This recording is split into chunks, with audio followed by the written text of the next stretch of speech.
श्री राधे श्री राधे श्री राधे। ओम श्री सद्गुरुदेवाय नमः। श्री राधा कृष्णाभ्याम नमः। ओम नमो भगवते रास मंडलेशाय स्वाहा। ओम तत्सत् ब्रह्मणे नमः।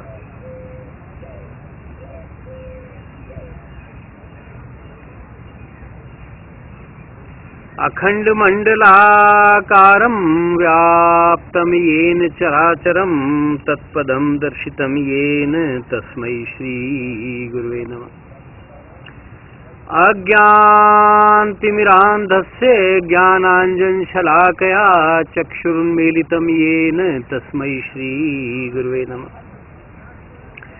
गुरुर्ब्रह्मा गुरुर्विष्णु गुरुर्देवो महेश्वर गुरु साक्षात् परब्रह्म तस्मै श्री गुरुवे नमः।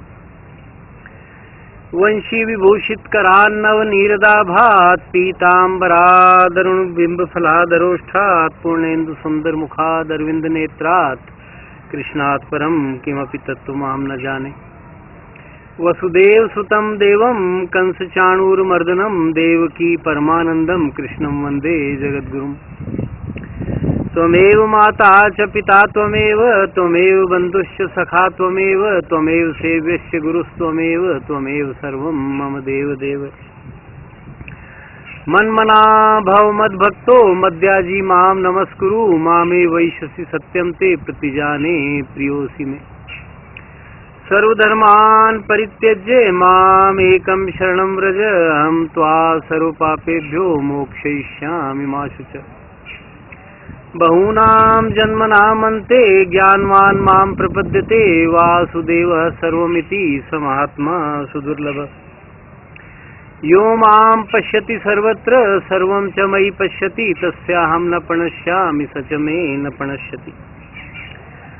मत्कर्म कृन् मत्परमो मद्भक्तः संगवर्जितः निर्वैरः सर्वभूतेषु यः समामेति पाण्डव। अनन्यचेताः सततं यो मां स्मरति नित्यशः तस्याहं सुलभः पार्थ नित्ययुक्तस्य योगिनः। हरि ओम तत्सत् हरि ओम तत्सत् हरि ओम तत्सत्।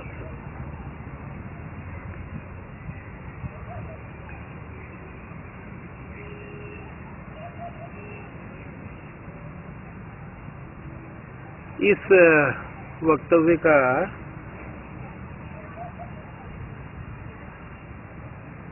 विषय है कामना त्याग।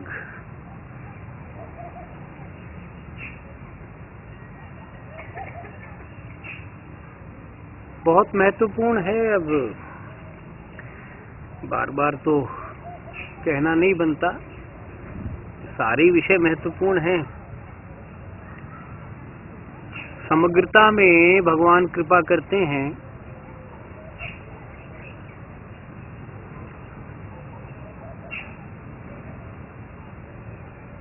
लेकिन सबसे बड़ी कृपा यही है कि मनुष्य कामनाओं को त्याग दे।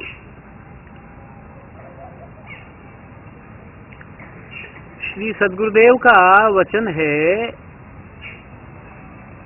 कामनाओं का मल मूत्र के समान त्याग कर दो। अब इसका तात्विक विवेचन किया जाएगा। कामना शब्द काम से बना है।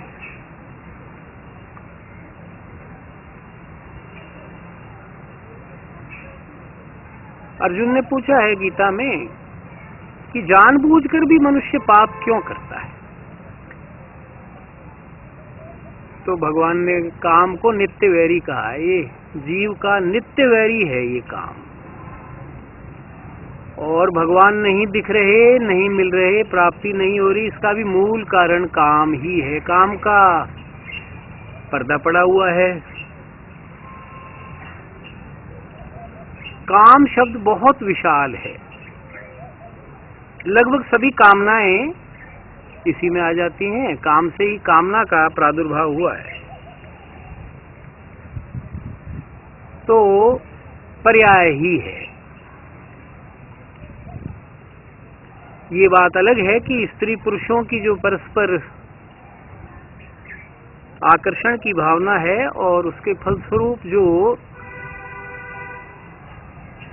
वो आसक्ति में पड़ जाते हैं, तो मूल रूप से सबसे घनीभूत कामना तो वही होती है। अब इसका त्याग बहुत ही कठिन है, अत्यंत कठिन, बल्कि प्रारंभ में तो यह असंभव भी प्रतीत होता है। और एक बात और है कि दुनिया का कितना भी पहुंचा हुआ व्यक्ति क्यों ना हो, ऊंचे से ऊंचा सिद्ध, कामनाएं मन में ही न उठे ऐसा सर्वथा असंभव है। मन का धर्म ही संकल्प विकल्प करते रहना है, कामनाएं करते रहना, एक एक क्षण में करता है, हजारों लाखों करोड़ों मील पहुंच सकता है। एक क्षण में ये कामना की, दूसरे क्षण दूसरी बदल गई, तीसरे क्षण करता रहता है। 24 घंटे कामना करता है। अगर गहरी नींद ना हो तो उसमें भी कामना करता रहे, स्वप्न तक में कामना कार्य करती है।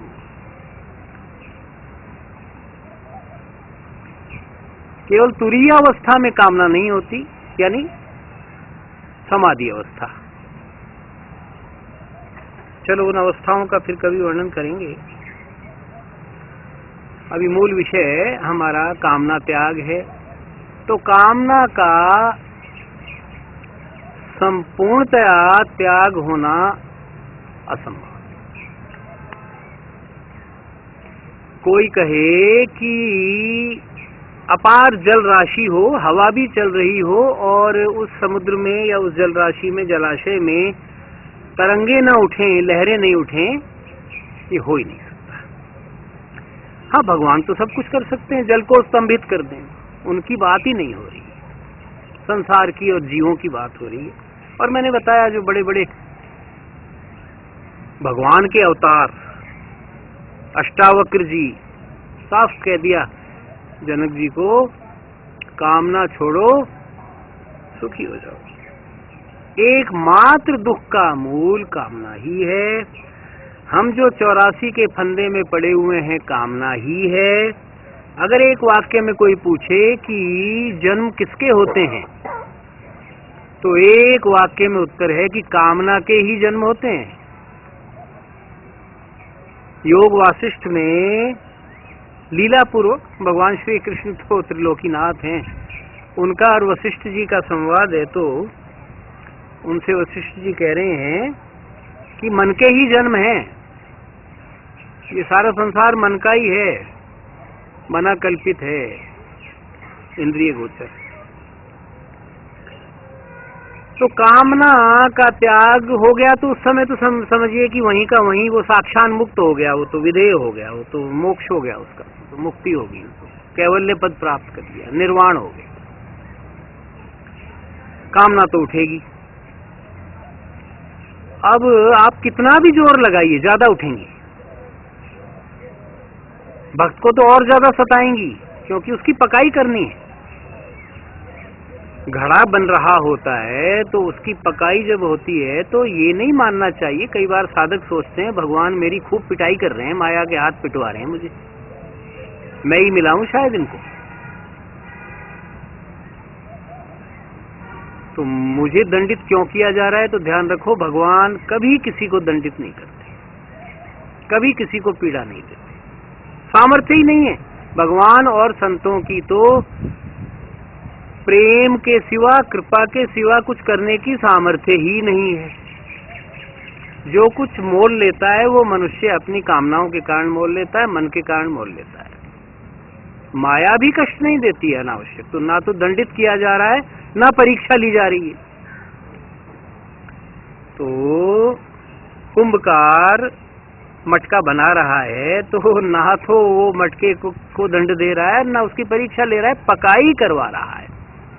इसलिए भक्त को ज्यादा पीड़ा होती है, ज्यादा दंड भोगने पड़ते हैं, क्योंकि पकाई करवानी है। पकाई ऐसे ही होगी, वो बिना आंच के तो नहीं होगी। दुखों की आंच मिलेगी, पीड़ाओं की आंच मिलेगी, तभी पकाई होगी। तो ये तो भूल जाइए कि भगवान के अवतारों के सिवा, भगवान के सिवा, सदगुरुदेव के सिवा कोई कामनाओं को जीत ले संभव नहीं। कामना तो उठेगी और उसका मलमूत्र के समान त्याग करना होगा।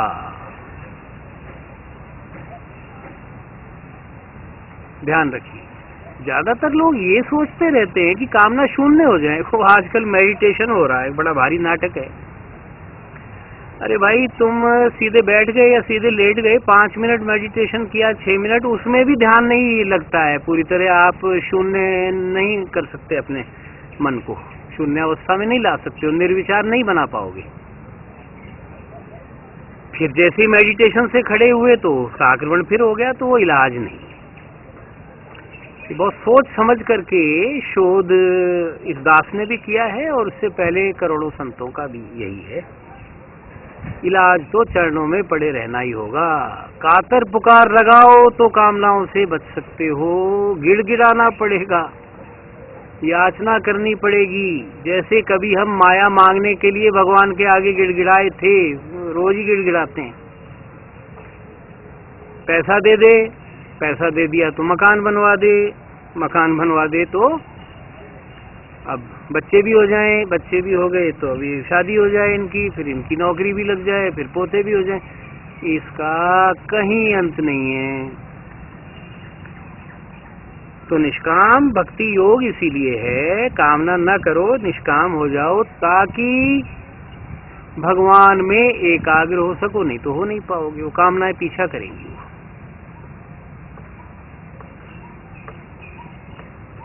कामनाएं पीछा नहीं छोड़ेंगी।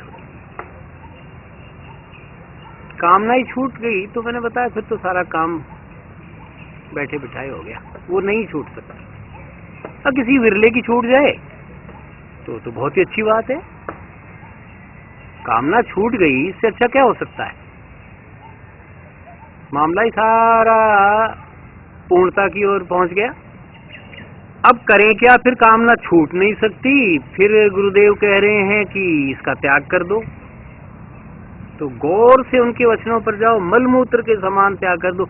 मलमूत्र नहीं बने, आप भोजन करते रहें और आप ये कल्पना करें कि मलमूत्र न बने, वो तो संभव नहीं है। जब तक कोई दिव्य शरीर ना हो गया हो, रसी बन जाता हो अंदर, वो भी स्थितियां होती हैं। मैंने बताया, अपवाद तो हर चीज के हैं, भगवान कुछ भी कर सकते हैं। ये सामान्य जीवों के लिए, सामान्य मनुष्यों की चर्चा हो रही है और हम सभी सामान्य। तो कामना उठेगी, नंबर 1 टिक कर लो।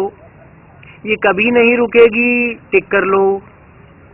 लेकिन त्याग करना होगा, और कैसे करना होगा, मलमूत्र के समान, यानी उठे उठते ही त्याग दो, बस इतना ही करना है। गुरुदेव ने बहुत सरल मार्ग बताया है और हम उनके अनुयायी हैं, उन्हीं का ये प्रचार प्रसार कर रहे हैं, तो हम भी सरल मार्ग के पथिक हैं।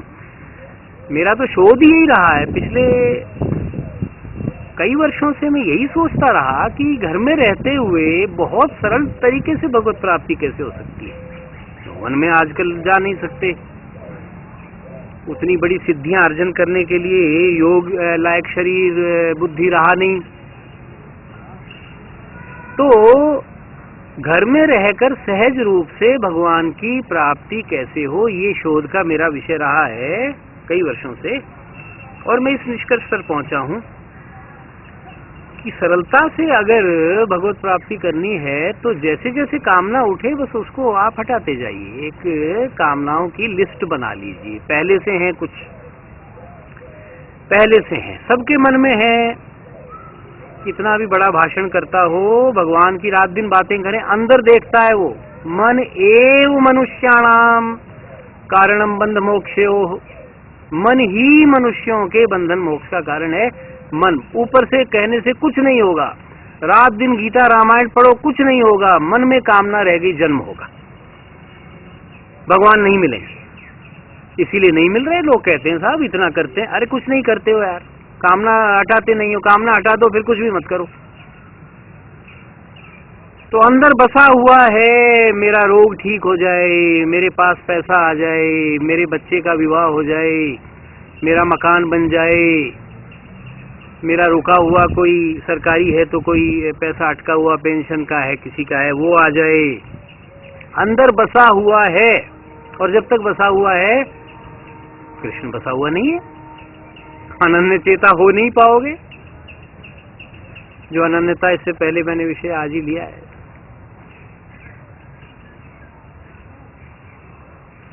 तो अनन्यता भी नहीं होगी, प्रेम तो हो ही कैसे सकता है भाई? प्रेम तो अपनी कामनाओं से हो रहा है। फिर कह रहे हो साहब मैं तो इतने पाठ किए और नवरात्र में पानी पर रह गया और मैंने ऐसा कर लिया और वैसा। कुछ भी कर लो, गुरुदेव लिखते हैं कि वन में चले जाओ, सूखी पत्ती खा लो, वायु पी करके रह जाओ, मन नहीं जीत पाओगे। और मन जीत लिया तो घर में जीत लिया, किला फतेह हो गया। तो अब हमें तो सरलतम मार्ग, कलयुग के हम प्राणी हैं, हमें अपने लिए निर्धारित करना है जो सरल से सरल हो और पक्का हो, 100% हो, गीतोक्त हो, शास्त्रोक्त हो, संतों द्वारा निर्दिष्ट हो। तो वो यही है, कामनाएं पहले से हैं तो उनकी एक लिस्ट बनाओ, उसमें आग लगा दो। आग लगाने का अर्थ है कि वो उसको मान लो कि भाई ये मैं कामना नहीं करूंगा, यही आग लगाना है। कोई ये नहीं है कि कागज पे लिख करके दिया सलाई लगा रहे हो, और लगा दो तो कोई दिक्कत नहीं है। बस कोई घर मत जला बैठना अपना उस चक्कर में, कागज ही जल कर रह जाए। अगर कामनाओं में आग नहीं लगाओगे तो ये आपकी प्रतिक्षण चिता जलाएंगी। ध्यान रखो, चिंता बन करके प्रतिक्षण चिता जलेगी। फिर अंत में जो कामना बच गई उसके लिए आओगे। जन्मी कामना का है, गीता कह रही है। अंत में जो जैसी मति होती है वैसी गति होती है। अंतमति सो गति, ये देसी कहावत है, सब जानते हैं इसको। जो मोह का अंश रह गया, जो वासना का अंश रह गया, जो इच्छा रह गई, जो कामना रह गई, उसके लिए फिर आना पड़ेगा, तो आना ही पड़ेगा। भगवान केवल अनन्यता देखता है, बस अब ये केवल मुझे चाहता है, अब इसको बुला लो, अब इसको सुलभ हो जाओ। अन्यथा 3 काल में भी कोई कितना भी बड़ा शास्त्रज्ञ हो, कितना बड़ा विद्वान हो, कितना भी बड़ा बहुत भारी संत भी हो, अगर उसकी जिस वनखंड में उसका आश्रम है, उस आश्रम में या वनखंड में या अपने किसी भी कमंडल तक में आसक्ति रह गई तो आना पड़ेगा।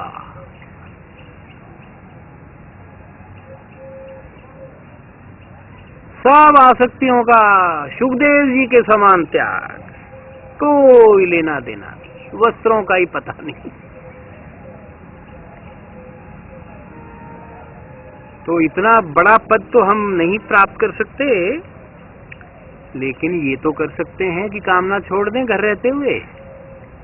दूसरे की नकल तो करनी भी नहीं है, करनी भी नहीं चाहिए, होगी भी नहीं। वो विदूषक बनकर रह जाओगे आप, सुखदेव जी हो सकते हो, अष्टावक्र जी हो जाओगे आप, दत्तात्रेय हो जाओगे, कोई नहीं सकते। घर रहते हुए सब कार्य करो, अनासक्त कर्मयोग। अब ये बहुत बड़े बड़े टॉपिक हैं, तो जितना समय है उतना दिया जाएगा, फिर और ले लिए जाएंगे। कहने का मतलब ये है कि कामनाओं का त्याग किए बिना तो बिल्कुल काम चलने वाला नहीं है। कामना त्याग हुआ और आपका सारा किला फतेह हो गया, गढ़ जीत लिया गया। मन रूपी गढ़ को आपने जीत लिया। मन क्या है? संकल्प विकल्प करता है। अब वो सूक्ष्म भेद है कि संकल्प विकल्प करता है तो चित्त कहलाता है, निश्चय करता है तो बुद्धि कहलाता है। एक ही बात मन है, मन के खेल है। अब ये कामना किए बिना तो रहेगा ही नहीं, मैंने बता दिया। लहरें तो उठेंगी, तो क्या किया जाए? मलमूत्र के समान त्याग तो कर दिया आपने, चलो फिर करेगा ये। तो इन कामनाओं को भगवान से जोड़ दो। भगवत संबंधी कामनाएं बंधनकारी नहीं है, कामना में नहीं आती। प्रारंभ में सत्व गुण की वृद्धि करो, अच्छे अच्छे कार्य करो, उनकी कामना करो। मैं गाय की सेवा करूंगा, मैं निर्धनों की सेवा करूंगा, मैं मूक प्राणियों को चुग्गा खिलाऊंगा, दाना डालूंगा, मैं उनकी सेवा करूंगा, मैं अच्छे अच्छे कार्य करूंगा, मैं वृक्ष लगाऊंगा, वृक्षों में पानी दूंगा, मैं वृक्षों की सेवा करूंगा। इन कामनाओं में लग जाओ शुरू में। है तो देखो कामना सत्वगुण में आता है, सत्वगुण भी बंधनकारी है, लेकिन यकायक आप निष्काम हो जाओ ये 3 काल में भी संभव नहीं है। तो सीढ़ियां हैं, प्रैक्टिकल मैं अप्रोच आपको बता रहा हूं कि पहले तो पूर्व की जितनी कामनाएं संचित हैं उनको बिल्कुल नष्ट कर दीजिए, जो भगवान के को अर्पित कर दी। तेरी इच्छा हो तो पूरी हो। अच्छी कामनाएं भी होती हैं, पुत्र का विवाह गलत नहीं है, मकान बना, कुछ भी गलत मैं नहीं कह रहा हूं, पैसा कमाना भी गलत नहीं है। पैसे के बिना भूखे मर जाओगे, भीख मांगोगे, कौन भक्ति करेगा? भगवान में ध्यान लगेगा? भीख में ध्यान लगेगा, इधर से पैसा मिल जाए उधर रोटी मिल जाए। तो कहने का आशय ये है कि अच्छी भी कामनाएं हैं तो भगवान को दे दो कि भाई तू जाने, तेरा काम जाने, क्योंकि अल्टीमेट तो तेरी लीला है। इस दुनिया में ऐसे चक्रवर्ती नरेश हो गए जो सारी धरती उनकी थी लेकिन पुत्र नहीं हुआ, संतान नहीं हुई। और भी बहुत से उदाहरण मिलते हैं। सुखी तो यहाँ कोई रह ही नहीं सकता, सुख तो ब्रह्मलोक तक ही नहीं है। तो सुखी कौन? जिसने कामनाओं को भस्मीभूत कर दिया। भस्मीभूत का मतलब है भगवान को सौंप दिया, भाई तू जाने, तेरा काम। हम ये भी नहीं कहते कि ऐसा हो और ये भी नहीं कहते कि ऐसा ना हो। त्याग भी उतना ही बंधनकारी है जितना ग्रहण बंधनकारी। ना ग्रहण है ना त्याग है, चलने दो। जो चल रहा है भगवान की लीला है। निष्काम रूप से कर्म तो करना ही पड़ेगा, एक क्षण भी बिना कर्म के रहता नहीं है। इंद्रियों से तो कर्म होंगे, मनसा वाचा कर्मणा, कोई तो कर्म होगा ही। चलो होने दो, कोई बात नहीं है। मैं करता नहीं हूँ, जब मैं करता ही नहीं हूँ तो मेरी कोई कामना नहीं है, मेरा कोई मन नहीं है, मैं तो जीवात्मा हूँ, मैं तो भगवान का सेवक हूँ। भगवान चाहे जो हो सारा उन पर डाल दो। जिसने अपना सारा बोझ किसी सह यात्री, साथ साथ जा रहे हैं यात्री, उसके सिर पर रख दिया तो वो तो आनंद में हो गया। तो हमारे लिए त्रिलोकी का नाथ साथ साथ खड़ा है, साथ चल रहा है, सदा साथ रहता है। उसको सौंप दो अपनी सारी कामना, आज ही मुक्त हो जाओगे। और जो नई नई पैदा हो उनका मलमूत्र के समान त्याग करो। और फिर कामना कैसी करो? तो वो धीरे धीरे, मैंने कहा कि सत्गुण संबंधी करो। मैं प्याऊ लगाऊंगा, मैं कोई अच्छा दान का कार्य करूंगा, मैं गरीब बच्चियों का विवाह करवा दूंगा। बहुत अच्छे अच्छे कार्य हैं इस दुनिया में, वो कीजिए आप। फिर जब त्रिगुणातीत हो जाओ, मान लो आप पूरी तरह समझ गए कि भाई यहाँ तो अच्छे कार्य भी स्वर्ग तक ले जाएंगे, वहां से फिर धक्का मिल जाएगा, फिर आ जाएंगे।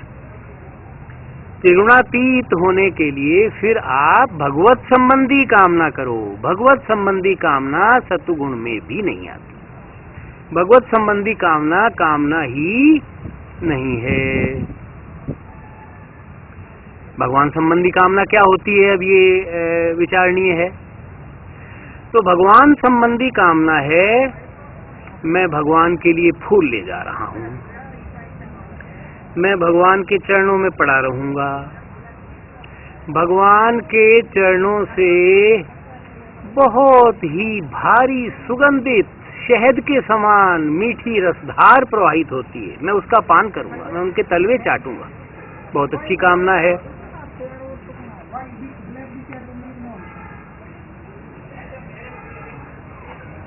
भगवान के आते ही मैं उनके चरणों से लिपट जाऊंगा, ये कामना करो। मैं भगवान को बहुत ही बढ़िया खीर का भोग लगाऊंगा, मैं पेड़े का भोग लगाऊंगा, मैं मिठाई का भोग लगाऊंगा, मैं बहुत अच्छे अन्न का भोग लगाऊंगा, मैं चूरमा दाल बाटी खिला दूंगा, ये कामना करो।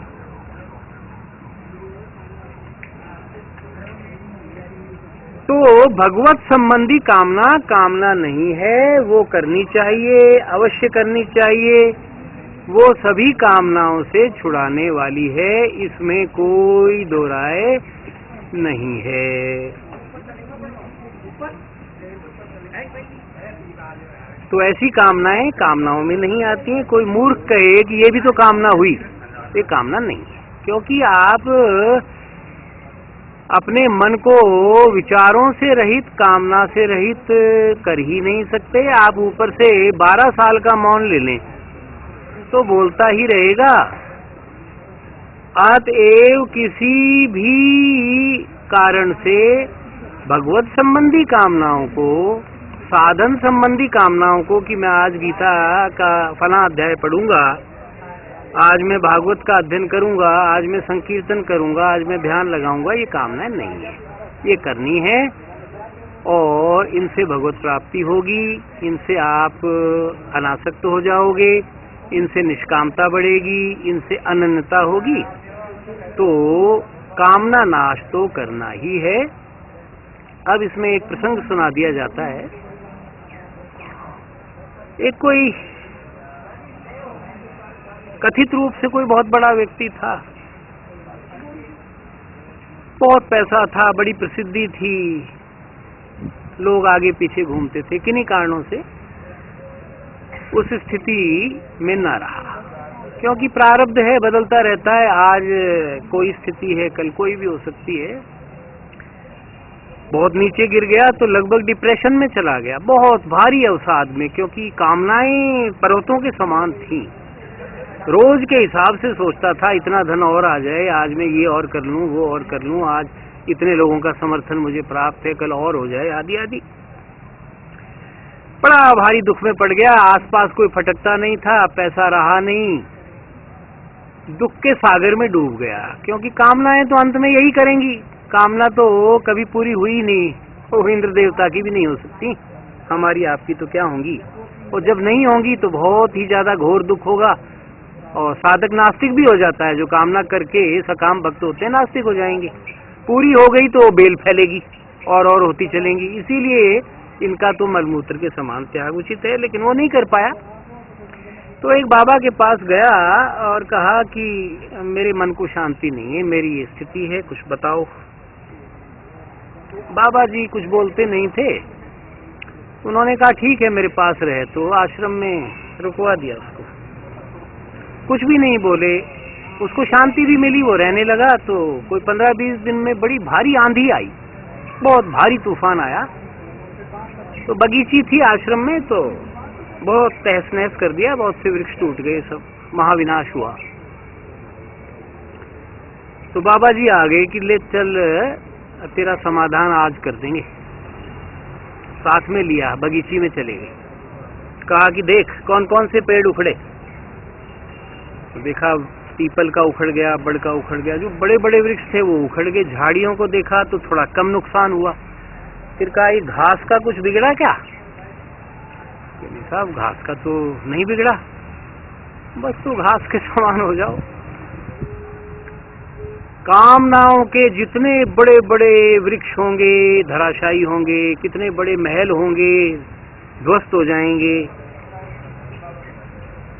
नानक नन्हे होई रहो जैसी नन्ही दूब, और रौंक सब सूखेंगी खूब रहेगी दूब। दूब का क्या बिगड़े, कितने भी आंधी तूफान चले, दूब तो क्या उत्तर की चली तो दक्षिण में हो गई, दक्षिण की चली लचकीली होती है, कोई मतलब नहीं उसको।